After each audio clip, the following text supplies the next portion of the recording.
Well, I think the idea is basically, from what we understand, is that first of all, it's less than 1% of the export from Israel to the European Union comes from those places. But I think that the symbolism of it, I think, is crazy. I think it's a double standard that the European Union, first of all, has never regulated something that's less than 1% of the turnover of trade. So, and I think that ultimately it's going to be hurting the Palestinians, who are the employees in most of the Jewish businesses and factories in Judea and Samaria and Gaza and other places. So I think it's politicians without far-sightedness making a very stupid decision that maybe one day they'll have brains and realize that they made a big mistake. Do you think that something like this, labeling products that come maybe from a specific area in Israel, but from Israel, from the Jews, can even somewhat promote anti-Semitism?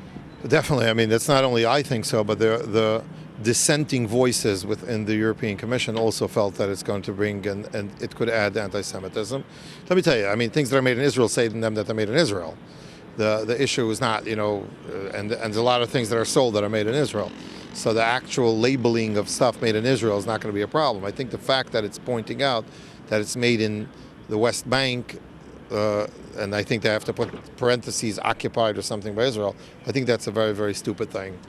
Now we're talking about labeling, and when we discuss labeling and fighting labeling, there's also the struggle that you guys had against labeling specific meats in terms of the kashrut, in terms of the slaughtering. What can you tell us about that? Well, the European Commission actually was on our side, and they understood that it would cause undue hardship, and it can cause anti-Semitism, it can cause hardship for groups, for religious groups, not only for Jews but for Muslims as well, if there'll be labeling.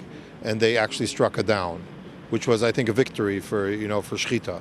So maybe you say, just remember the decision that you made a few weeks ago and do the same decision today, or you should have done the same decision now? Yeah, so first of all, I agree with you, and I think that's why I'm saying it was short-sightedness over here of the politicians, because using the exact same criteria that they used to strike down the labeling issue then, they could have struck it down now as well. However, the difference was that they were dealing with citizens of the European Union, and therefore they had a different set of rules, sort of the rights of the citizens within the European Union that guided them. And over here, they're dealing with citizens of Israel. So that's basically, I'm saying that's just to get to the nitty-gritty of the legalese difference. Not that logically it makes any difference, obviously, but that's the legalese. And as we know, politicians aren't always logical.